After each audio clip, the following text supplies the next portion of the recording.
Kinuyom ko na ang mga palad. What a disgrace, Anya. Pero malinaw ko narinig. Stop it, Aurelia. Wala ka sa lugar para umiskandalo. Babala ng ama ko. Nagpalitan ng matalim na tingin ng mag-asawa. Naiinis ako kasi naipit ako sa gitna nila. Bumungis-ngis si Beau bago kami nilisan. Naintindihan niyang gulo sa pamilyang ito.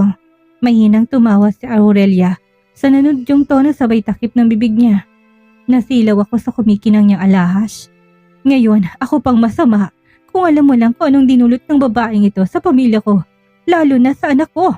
Binubuntungan mo siya ng galit dahil hindi mo nakuha ang gusto mo. Tigilan mo to, Aurelia. Bago ako mawala ng pasensya, matigas na sabi ni Dad. Namumuo ng galit sa loob niya. Hinawakan ko siya sa braso upang pakalmahin. Ayaw ko na matatapos ang gabing ito sa tabloid bukas. I didn't mean to upset anyone, sabad ni Jairon. Sinipat niyang ina na may ngiti. But Anessa deserves all the attention tonight. After all, she's been waiting for this moment. Napunta ang atensyon ni Aurelia sa anak. Gumuhit ng mahigpit ng ngiti sa kanyang labi, pero punong-puno ng lason. You always know how to make a statement. Don't you, Jairon? Angil niya, pinipigilan na pasabugin ng asido sa kanyang tono. Pero hindi ko mislot si Jairon. Well, the statement has been made. Like I said, I'm simply congratulating our newly recognized family member. What is wrong with that? And forgot what she had done to you. Asik ni Aurelia. Nakatitik siya ngayon sa akin. This woman lured you. She's disgrace to this family. She doesn't deserve recognition. How dare you say that to my one and only legitimate child? Bulyaw ni Dad na kinabaling ng lahat. Natuod si Aurelia, nanginig siya tinakasan ng kulay ang kanyang muka. Alam ko yon kahit na makapal ang makeup niya. Paano mo masasabi na legitimate child mo siya?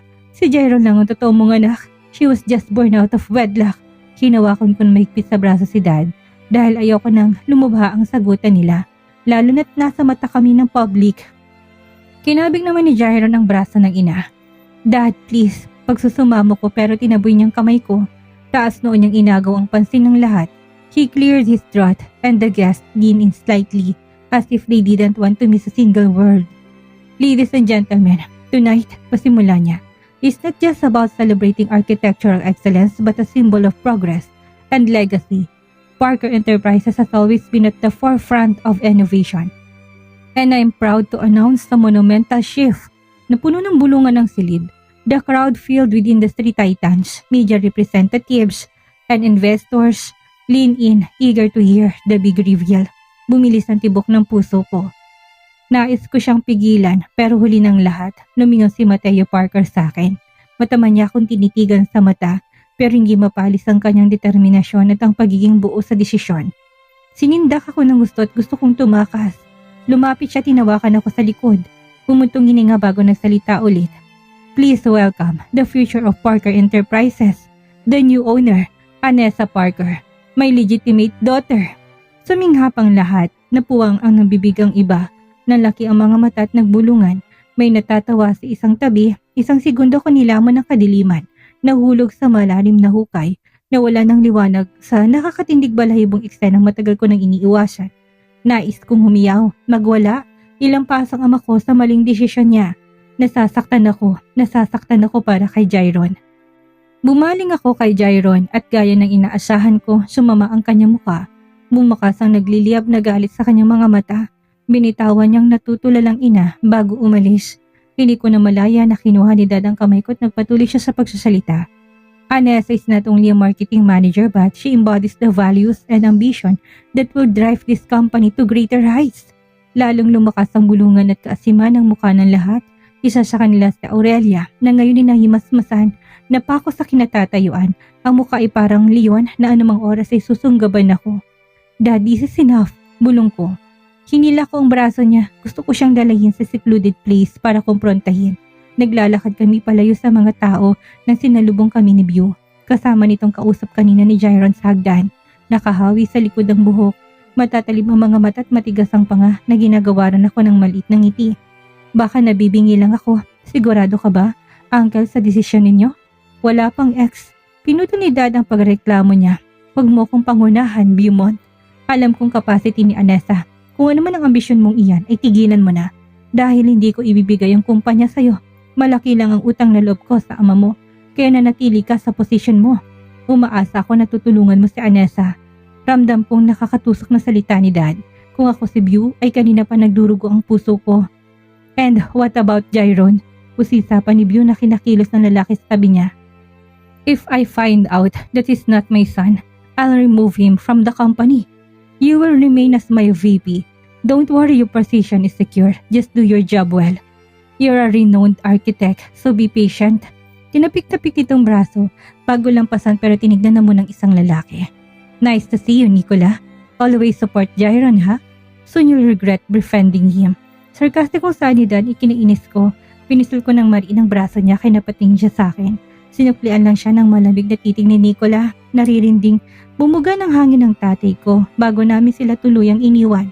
Napadpad kami sa balkonahe ng hotel upang magsagutan.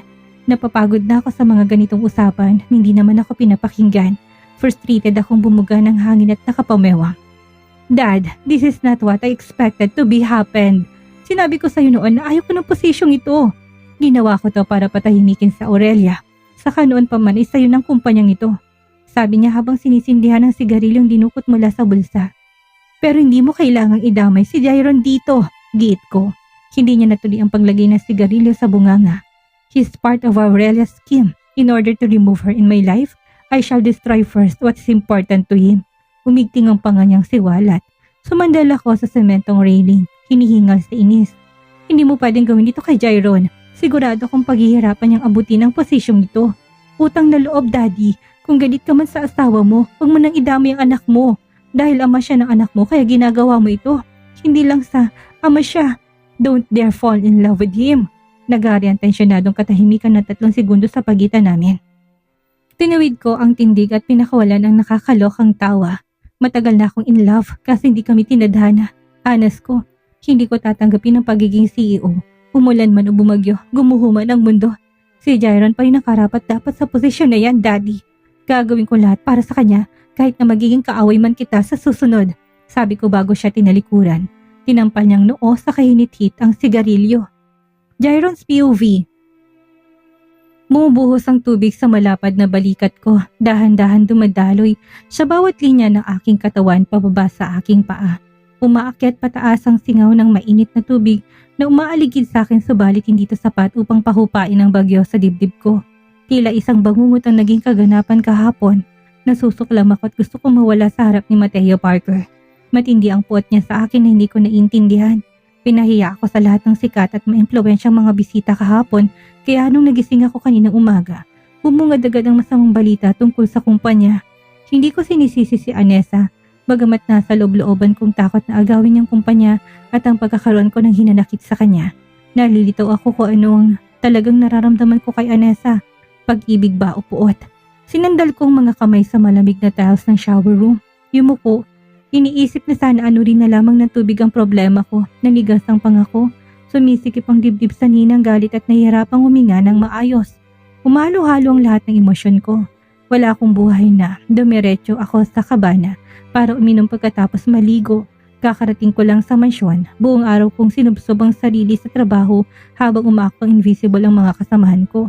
Ilang beses akong sinubukang kausapin ni Anessa pero puro iwas ang ginawa ko. Hinihintay kong hudyat ang pagbabanta ko sa pwesto. Ngayong gabi, nag-abang ako ng hatol ni Mateo. Sinalubong ako ni Mommy kanina pero tamang pag-inura ang ginawa ko.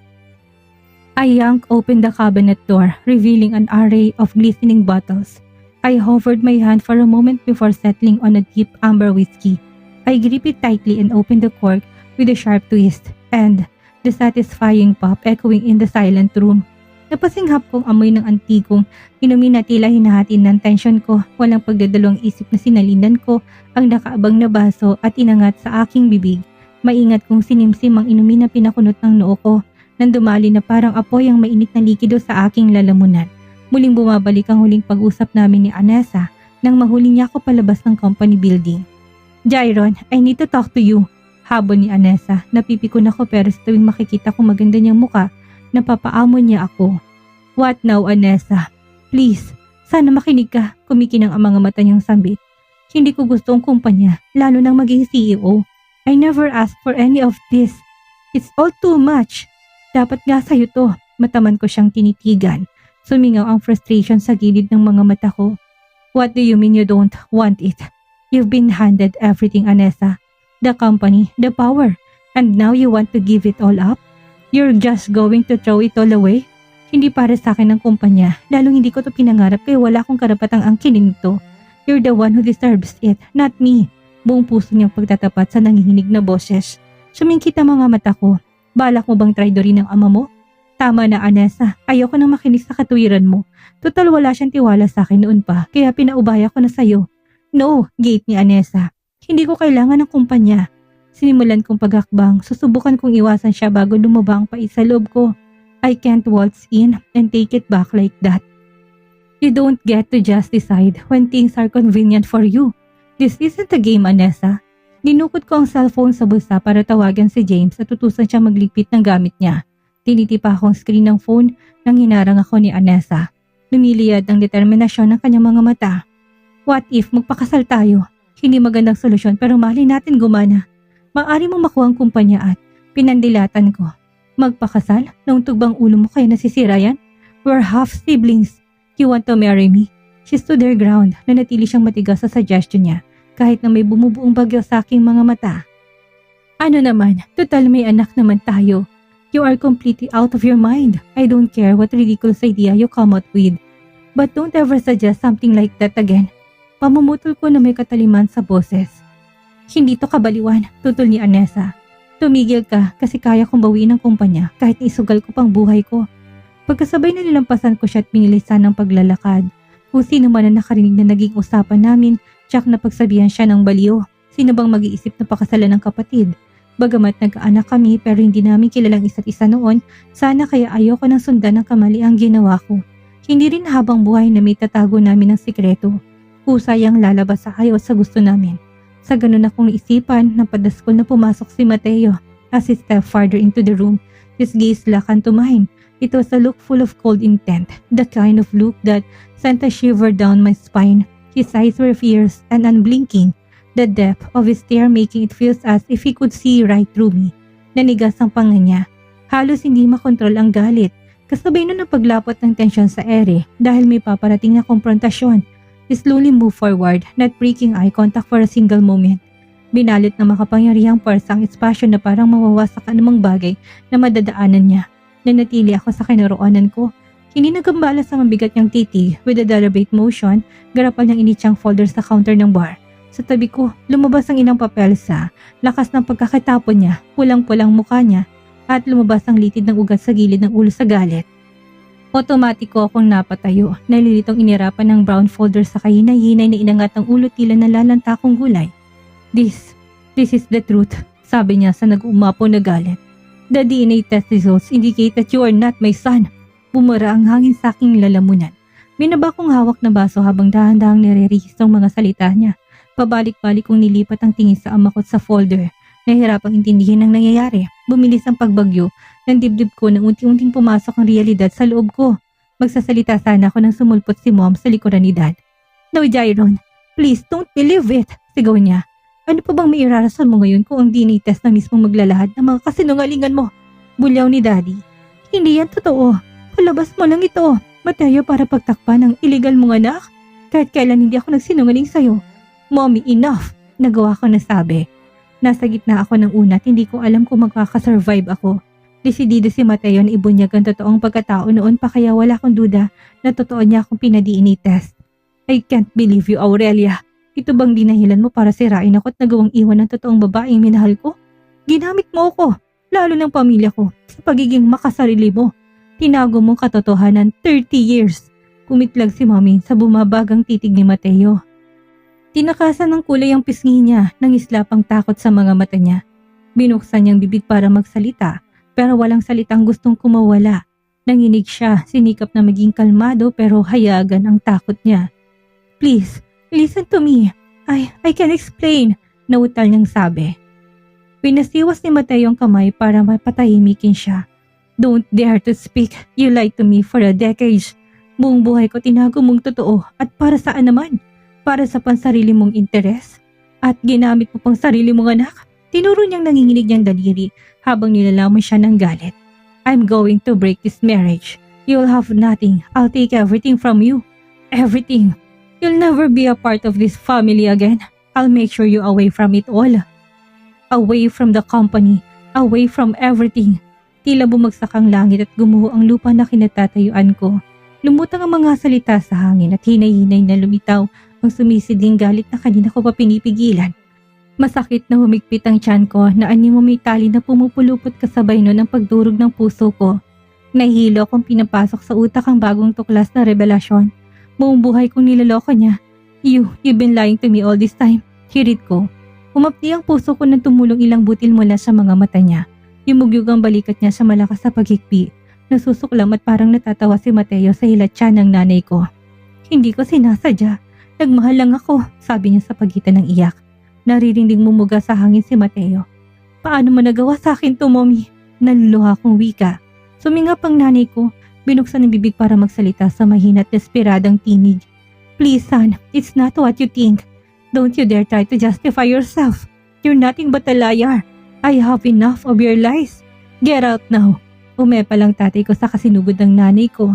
I want you out of this house. Out of my life. Nagkalilang umatras si Mom. Umaapaw ang mga luha niya habang sinusubukang magpaliwanag subalit hindi na ako nakikinig sa kanya.